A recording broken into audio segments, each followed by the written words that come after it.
Welcome to the 5-day Mindful Parenting in a Busy World challenge. My name is Amy, and I am the owner of Growing Kind and the facilitator of mindfulness education. I'm a certified mindfulness teacher, a primary school teacher, a 2 times business owner, and a mum of 2 young children. Now, don't be fooled by the name. Mindful parenting is almost nothing to do with our children and everything to do with ourselves. And today, on day one, we are exploring what mindfulness is, how this challenge will work, and also the different concepts that you'll be introduced to over the next few days. Now, this challenge can be completed individually, or if you are in a relationship, then please go ahead and complete it with your partner. Over the next 5 days, I will be giving you some really easy strategies to implement into your life to help you navigate the task of raising young children in a busy and complex world. There is no denying that our lives have become increasingly busy between work, the absence of a village in parenting, and the increase in technology. We do not allow ourselves much time to be present in our thoughts. In fact, we carry out up to 90% of our days on autopilot, and we fill every little moment of our lives with tasks such as scrolling on our phones. Children and adults no longer know how to be bored. And the sad thing about this is the beauty that is in boredom. Now, this challenge will have 3 different components. Number one will be a listening activity. The second component is the practical tool or strategy that I'll be giving you each day. And the third part is a reflection. Now, reflection can take place as writing in a journal or just speaking about something with your partner or friend. I understand how busy life can be and how hard it is to get time to yourself. So each day it'll take less than 10 minutes to complete the challenge. And I would absolutely love it if you could come back and share any of your learnings with us inside the Facebook group. Now, first of all, what is mindfulness? Now, to be completely honest, the word is daunting. It's long and it sounds complex. But mindfulness is quite simple. It is nothing to do with doing and everything to do with being.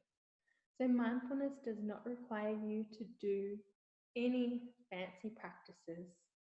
Although meditation is often linked to mindfulness, you do not need to meditate in order to be mindful. Now, a quick Google search of mindfulness will literally bring up hundreds of definitions, and many of them sound quite complex, but they all have really common themes. Now, I'll give you 2 of my favorite definitions. Mindfulness is a way of befriending ourselves and our experience. Number 2, mindfulness is a tool by which we can integrate the body and mind and be alive in every minute without getting lost in our thoughts. So, as I said, mindfulness is not about doing a certain activity, and it's certainly not about looking a certain way. You do not need to be a total hipster or drink green smoothies in order to be mindful. Anybody has the ability to be mindful, and anybody has the ability to mindfully parent. Now, mindfulness is about being able to healthily respond to our emotions. And it's about being able to be fully present in any given moment of the day, instead of being caught up in our fears of the future or our regrets of the past. Now, the way that I teach mindfulness is in by 3 key elements. Number one is about awareness. It's self-awareness. It's being aware of what your triggers are, and it's being aware of any past biases or baggage that might be affecting your now. Self-awareness is actually the largest element. If you can be self-aware and if you can recognize in yourself when you are not living authentically, then you've done 99% of the work. But from awareness, we move on to acceptance. And this is about accepting who we are and forgiving ourselves for the past.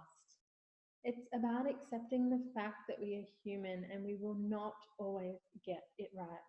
And it's also about accepting the fact that our children are exactly who they were meant to be and that we cannot control them. The third key element is about presence. And this is where the magic happens. Once we're self aware, once we've accepted who we are and who our children are, and we've forgiven ourselves for the past, we can live in joy. We no longer let our mind control us, and we instead learn to control our mind. Now, put most simply, mindfulness is the opposite to mindlessness. So if you find yourself constantly acting on autopilot, making mistakes, saying the wrong things, experiencing lots of resentment or blame, then that is a key indicator that you're acting quite mindlessly. Now, it's nothing to beat yourselves up about. In fact, nobody ever taught us that we needed to live more consciously. We have our to-do list, life is busy. I mean, I totally get it. But in motherhood, this can present all types of problems. When we are acting mindlessly, we're not thinking about the bigger picture. We're acting on autopilot, and that means we're often really reactive. It can result in resenting our role as a parent, in disengagement from our children, in constantly being busy so that we don't have to actually be present, in outbursts, or in wishing our time away. And in the end, honestly, it is not a great place to be. So, mindfulness is a way forward in life. It's a conscious, purposeful, and better way to live. But mindfulness takes practice. So the best analogy that I can use to describe it is by using the analogy of going to the gym and exercising. So when we first start at the gym, it's really hard because, quite honestly, we're really set in our ways and we're set in our unhealthy habits. And when we have been living habitually for so long, it can be difficult to break.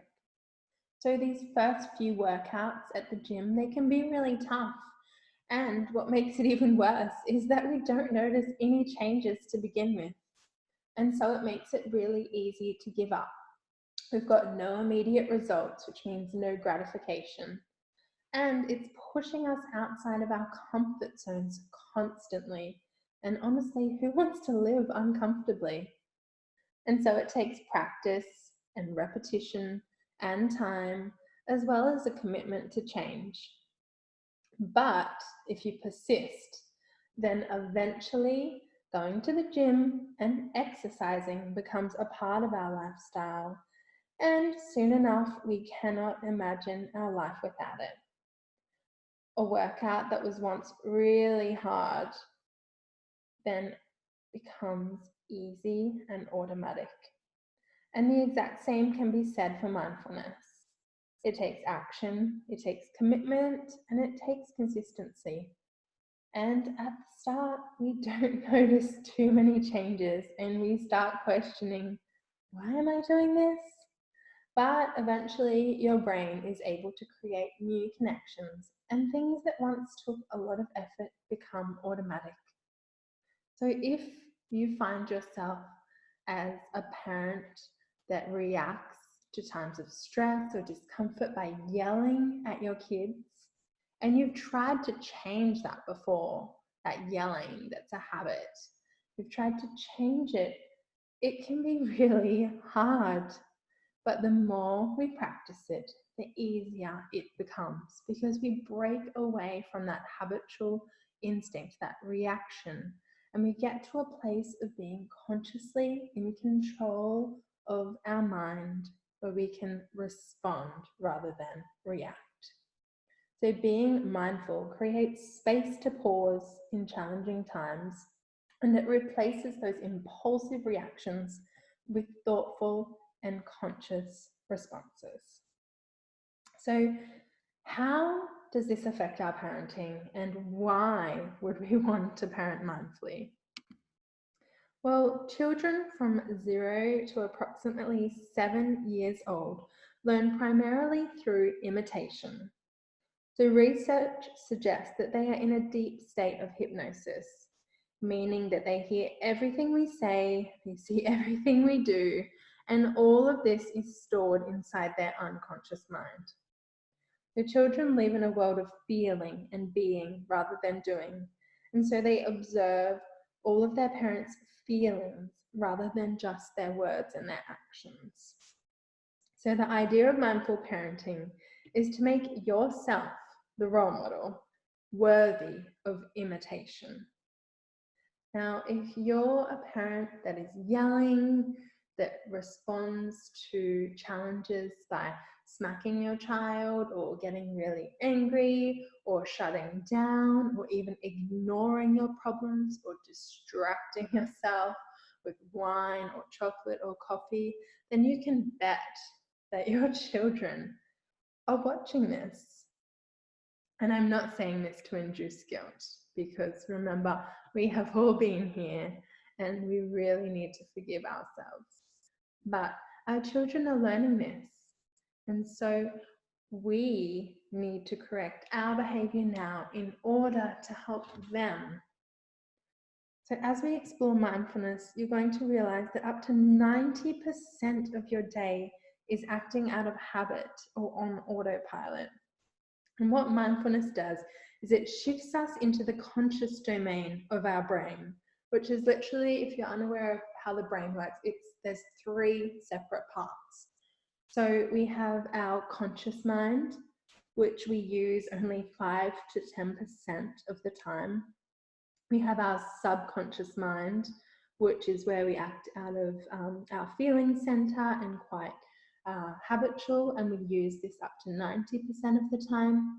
And then we have our unconscious mind, which is where all of our memories of the past are stored and a lot of our childhood stuff. And so what you're going to learn and what you're going to find is that the way you parent has a direct correlation to the way that you were parented as a child. Now, so mindfulness shifts us into this conscious domain of the brain where we're really in control of our thoughts rather than our thoughts controlling us. And being mindful adds this space between our emotions and our reactions. And so as a parent, we move away from the yelling or the hitting into making a more aware choice of how we react. And on top of that, it helps us to regulate our emotions. And when we're regulating our emotions, it allows us to really feel all of our emotions rather than pushing them aside or ignoring them. And we get to move on from these bigger issues in our lives more quickly and more eloquently. And so in childhood, we call that resilience. So the benefits of mindfulness are massive. I mean, not only are we modifying ourselves and our behaviors and learning to be present in the moment, but we're actually changing our children's lives. So the task for today is either by yourself or with your partner or with a friend. I want you to close your eyes and picture the type of parent that you would like to be. I want you to use your senses for this activity in order to get you really present. Close your eyes and think about the type of parent you want to be. What does she or he look like? What does she or he sound like? What do you smell like? What do you feel like? What are you wearing? Where are you? Now, if you have a journal, you can write this down. Otherwise, feel free to come and share it back in the Facebook group. But what I really want you to explore today is the type of parent that you want to be, because that is possible. What are your values as a parent? Is kindness one? Is forgiveness one? Is being able to be calm one? So come and share it over in the Facebook group.